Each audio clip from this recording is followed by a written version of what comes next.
Welcome to the Disney Parks Podcast with your hosts, Tony Caselnova from DisneyByTheNumbers.com and Parkhopper John from WDWParkhoppers.com. Keep your hands, arms, feet, and legs inside the podcast at all times. And get ready for the Disney Parks Podcast.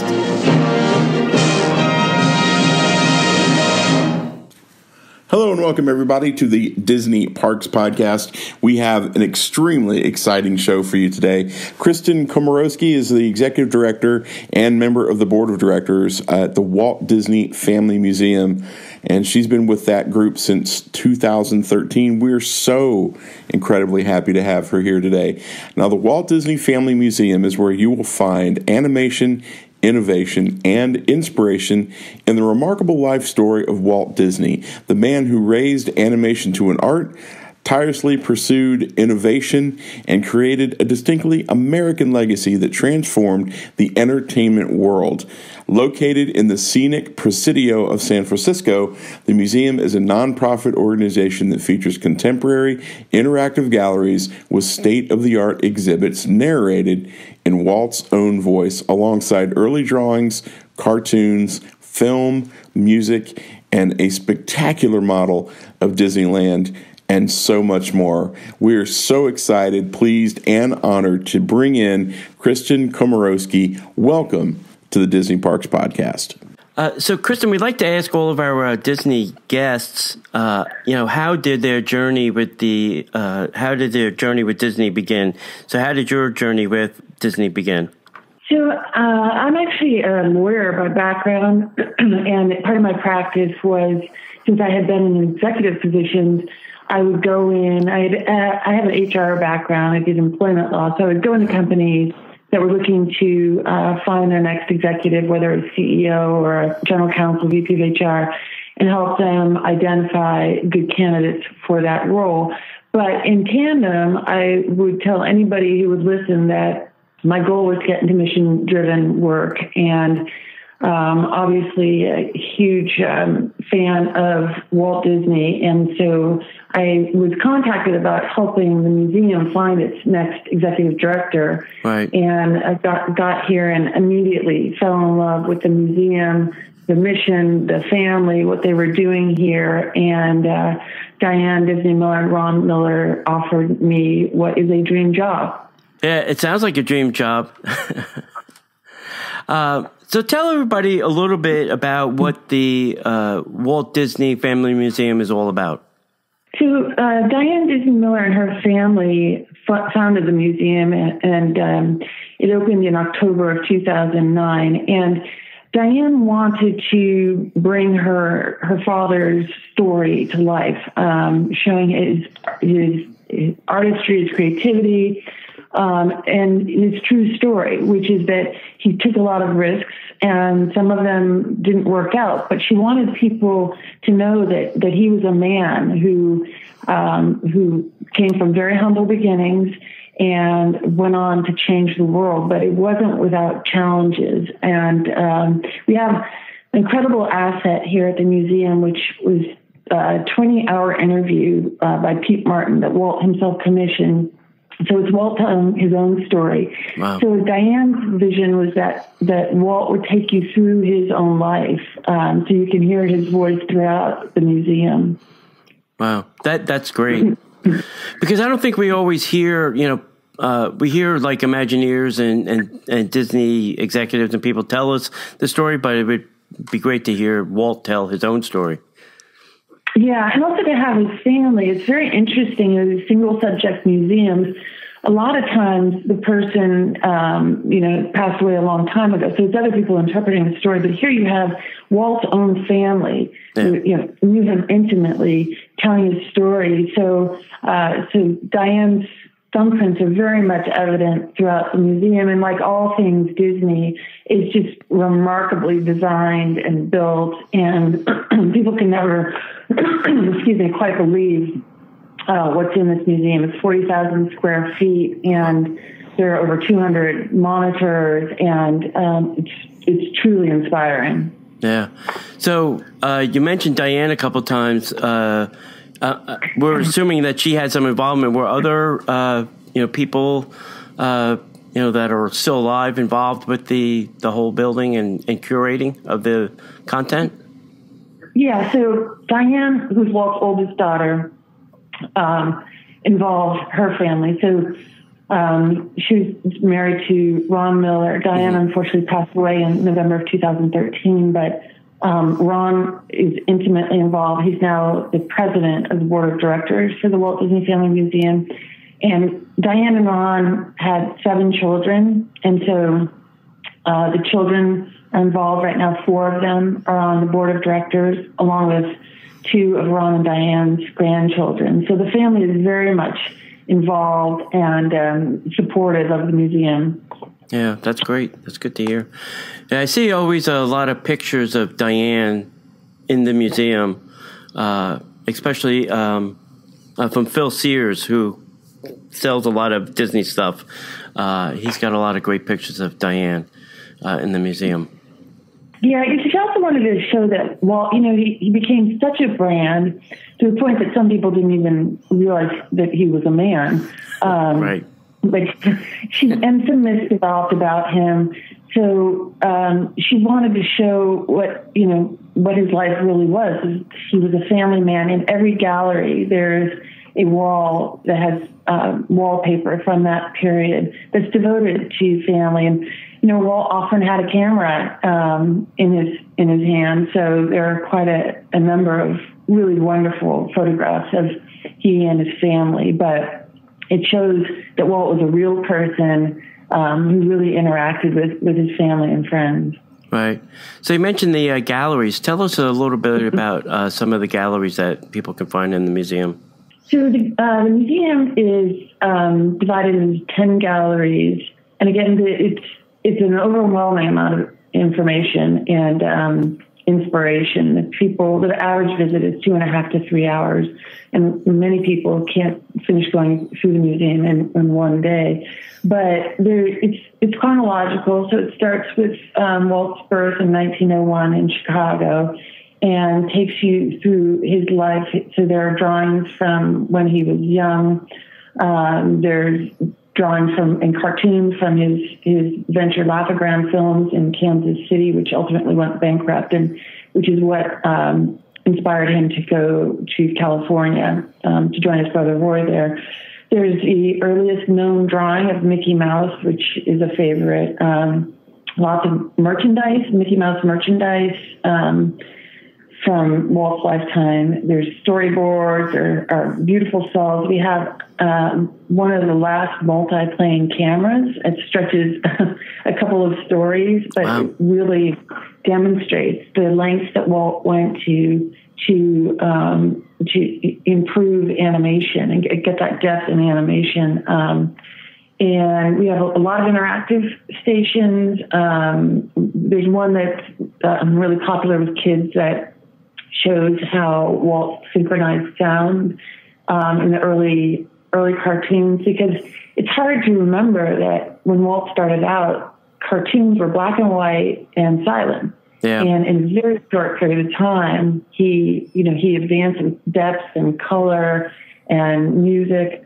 So there's a lot of demonstration of the technology, the technological lengths that he went to create these advancements.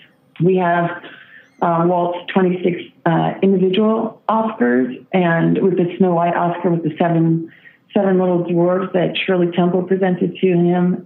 We had a train that ran around Walt's house, the Carrollwood Pacific, at his home, the actual train that Walt would sit on and ride around his house. And then probably the most favorite attraction in the museum is the model of Disneyland, Disneyland of Walt's imagination. So the attractions that he had a hand in that are there now or were there, but things that Walt had an influence over in the park.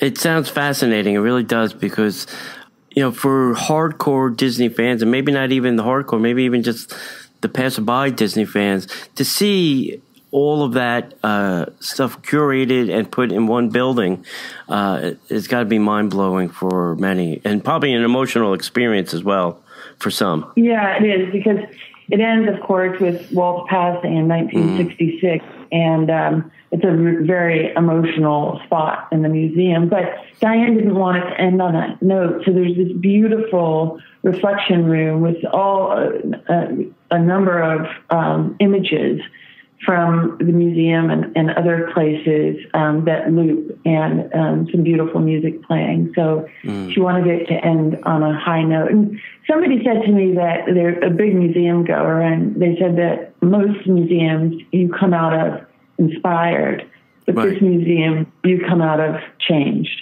Yeah, I can see that. I can definitely see that happening. I'm assuming there's some stuff in the museum that is interactive as well. It's not all, just static pictures and images and things like that. Are there like hands-on things that people can do in the museum? Yeah. So again, there's that synchronized sound station that you can put on headphones and learn. And actually, there are instruments that you can tap and play that show you. It really demonstrates how Walt brought sound to cartoons at that time. But there are, like I said, there are over 200 monitors in the museum, and many of them are touchscreens. And so you can get more information, really delve into some of the subjects that are presented in the museum. I also know that you guys do a lot of events, because I subscribe to the newsletter, and I'm always getting, I wish I was in California to go to that. So what are some of the things maybe that you have coming up for this year that you can talk about? Yeah, so we have public programs, and we get some really phenomenal speakers with Disney legends and other people who've worked with Walt, people who've been inspired by Walt. So our public programs are generally on Saturdays, but then we have special exhibitions. So we do a number of special exhibitions every year. We have one in our theater gallery. It just opened last week for this year. It's Glenn Keane, Make Believe, the Art of Glenn Keane. Mm-hmm. And there's a tremendous amount of art and objects in that exhibition. It's really beautiful. And Glenn was here last week.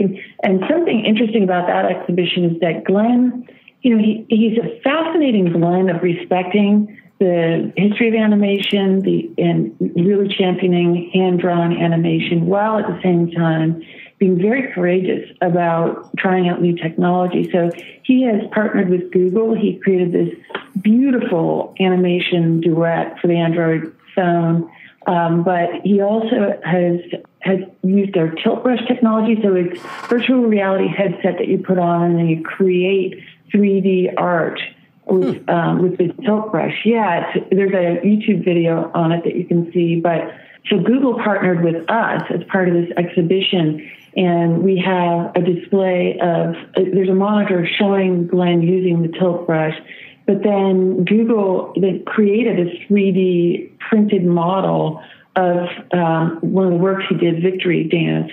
And so that is on display on a pedestal that turns so you can see it from different angles. Wow.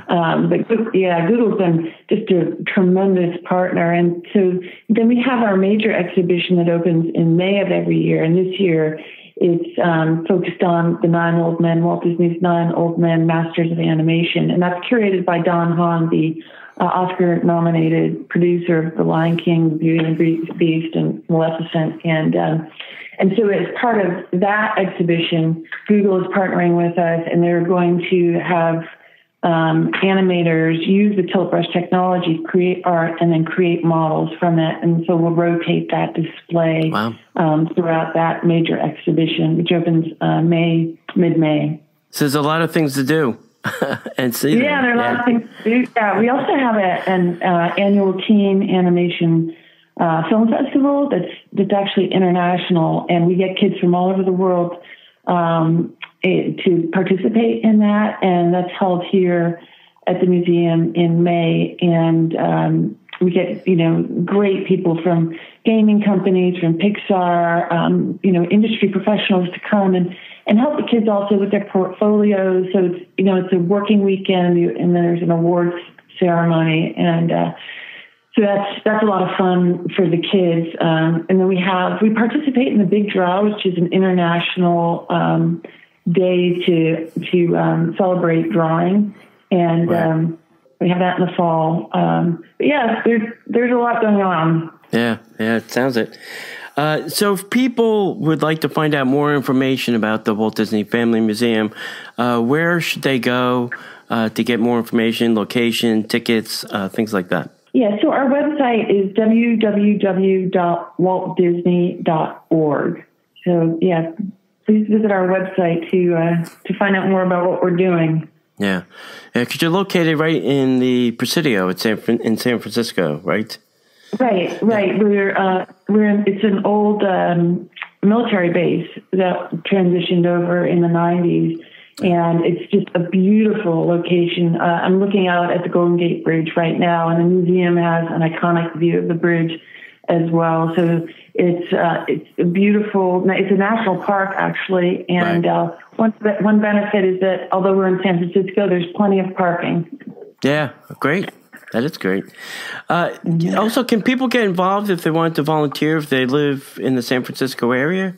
Absolutely. Yeah, that's a great question. We have a really committed volunteer base, and it's interesting. I thank everybody who I see volunteering here, and they thank me back, saying that it's such a wonderful opportunity. So we have a great core of volunteers. So yeah, we encourage anybody who wants to volunteer to please just get in touch with us. Yeah. Okay. Great.